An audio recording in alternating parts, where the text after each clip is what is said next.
Iran America के बीच बमबारी शुरू हो चुकी है। आज भारतीय शेयर मार्केट 2% के लगभग क्रैश मार गया। अभी भी गिफ्ट निफ्टी आप देखिए तो वो कमजोर है। बड़ा सवाल जो सभी के मन में है महोदय, कि अब क्या होगा। श्रीमंत, मेरा आपसे निवेदन है कि आप ट्रंप के स्टेटमेंट को ध्यान से सुनिएगा। ट्रंप ने जो कुछ भी कहा है, मान्यवर, जो कुछ भी स्टेटमेंट है, वो पहले तो ऑन द फ्लाई दिया है। ऑन द फ्लाई मतलब whether ceasefire is over, ये सवाल था।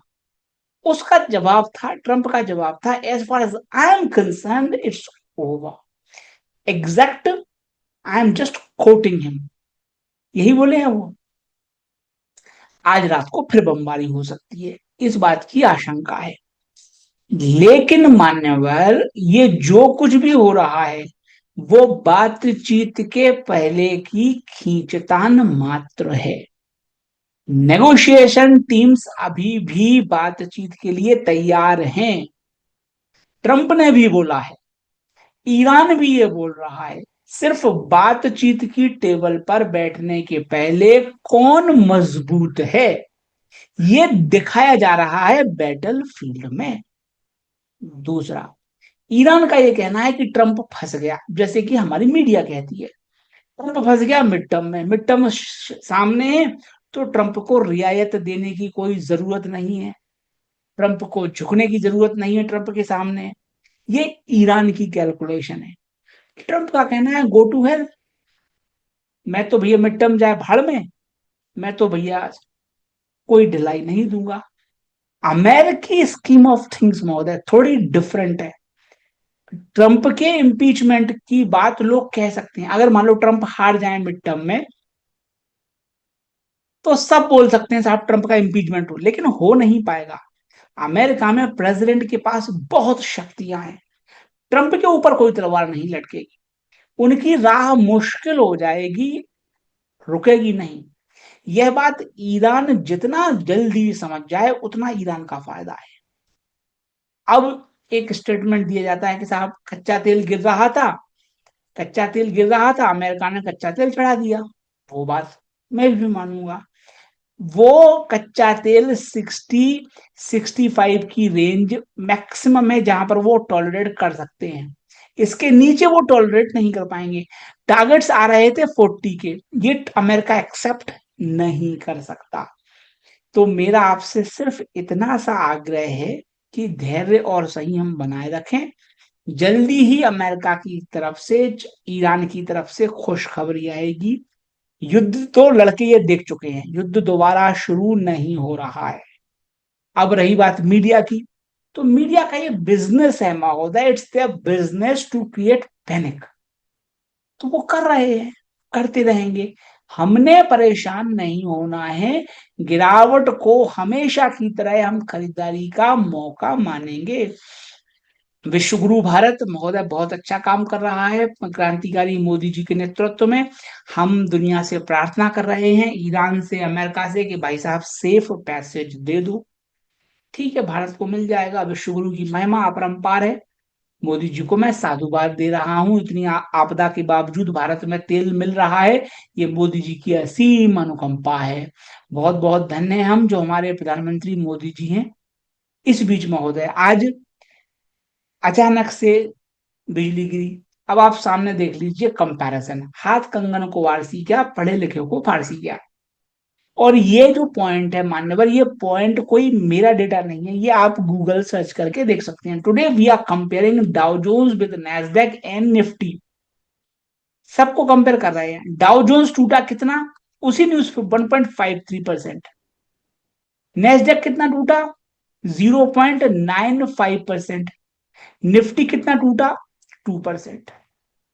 सो आपको समझ में आना चाहिए कि why I request you to diversify, ताकि आप कम रिस्क रहे आपके ऊपर। दूसरा, डॉलर मजबूत हो गया, रुपया कमजोर हो गया, तो ये भी आप पर चोट एक्स्ट्रा पड़ रही है। दो मोर्चों पर आप मात मात खा रहे हो, शेयर भी परफॉर्म नहीं कर रहे हैं, रुपया भी टूट रहा है। दो पार्टों में पिस रहे हो आप, चक्की की दो पार्टों में आप पिस रहे हो। पहली पार्ट है कि आपके शेयर्स भी पिट रहे हैं ज्यादा, दूसरा रुपया भी गिर रहा है ज्यादा। तो डबल इंजन की सरकार आपको ड्रैग कर रही है। मेरा अपने क्लाइंट्स से निवेदन है, आप समझिए इस चीज को। जैसे ही समझ में आ जाए, मैं यहाँ पर बैठा हुआ हूँ, आप मुझसे वीडियो के डिस्क्रिप्शन बॉक्स में दी गई है लिंक, उसके माध्यम से कांटेक्ट कर लीजिएगा। सेबी आरबीआई ने रास्ता खोला है, आपके सामने दिख रहा है महोदय रास्ता। इस रास्ते पर चलकर आप दुनिया की सबसे बड़ी मंडी में प्रवेश कीजिए।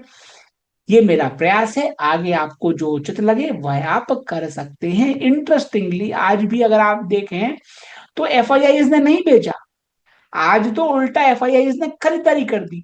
तो ये जो पैनिक मारा है ये हमारे ट्रेडर्स ने मारा, हम लोगों ने मारा, एफआईआई ने नहीं मारा, डीआईआई ने नहीं मारा, ट्रेडर्स ने मारा। सो आई एम रिक्वेस्टिंग कि भाई साहब, हम समस्या है हमारे साथ, हम चढ़ते कम हैं, गिरते ज्यादा हैं, ये डबल कर्ज है। और कमजोर मार्केट का ये श्राप होता है कि वो चढ़ता कम है, गिरता ज्यादा है। और इसलिए गिरता है कि आज कोई कारण नहीं था, एफआईआई भी खरीदे, डीआईआई भी खरीदे, देखो ना आप, आज एफआईआई भी खरीदे और डीआईआई भी खरीदे, दोनों खरीदे, फिर भी हम गिर गए। तो इस तरह का मार्केट कहा जाता है इनएफिशिएंट मार्केट। ये वो मार्केट है जहां पर प्राइस डिस्कवरी सही से नहीं हो रही है, डिस्टॉर्टेड मार्केट है। आप गेहूं बेचने जाओ मंडी में और दाम सही नहीं मिले आपको, तो आप क्या कहोगे, अरे यार छोटी मंडी में नहीं बड़ी मंडी में चलो, वहां दाम बेहतर मिल जाएगा। आप क्यों बड़ी मंडी में जाते हो? आपके शहर में जो बड़े बड़े व्यापारी हैं वो कहेंगे साहब दिल्ली से माल लेके आए, कोई मुंबई से माल लेके आया, कोई कर्नाटक से माल लेके आया, क्यों? बड़ी मंडी से माल लेकर आए। तो बड़ी मंडी में प्राइस बेहतर डिस्कवर होती है। यह मैं आपकी सेवा में आज फिर हाईलाइट कर रहा हूं। कच्चा तेल बढ़ा है, इसका भारत को नुकसान है, अमेरिका को इसका फायदा है। So that's how you diversify, you reduce risk. देखिए वो आप अखबारों में पढ़िए, कोई दिक्कत नहीं है मुझे कि साहब एसआईपी करो, fire and forget, I have no issues, उनका धंधा है वो। लेकिन आपको बता रहा हूं मैं कि fire and forget is not going to work now. Why? Because उछाल के दौरान आपने प्रॉफिट को पार्क करना है फ्री एसेट के रूप में, लिक्विड केस के रूप में, ट्रस्ट के रूप में, ईटीएफ जो मैं देता हूं यूएस में, उनमें टुकड़ों टुकड़ों में बूंद बूंद करके करना है। अगर आप करेंगे तो आपको लाभ मिलेगा, नहीं करना है तो आपकी इच्छा, जैसा आपको उचित लगे वैसा कीजिए। भारत में लगातार बैकलैश चल रहा है एथेनॉल के बारे में। भारत सरकार के आदरणीय मंत्रीगण बहुत बड़ी बड़ी बातें करते हैं, मैं उनका साधुवाद देता हूँ, अभिनंदन करता हूँ। यशस्वी प्रधानमंत्री के नेतृत्व में आपने E20 इथेनॉल लॉन्च कर दिया। अभी मैं कुछ कह दूंगा महोदय, कल वो मेरे खिलाफ एफआईआर दर्ज करा देंगे, तो काहे को कहना भैया। और कान पे इनके जू रेंगना नहीं है। मेरा और हम सभी का क्या कहना है, all are we are saying is कि भैया गिव अस ऑप्शन।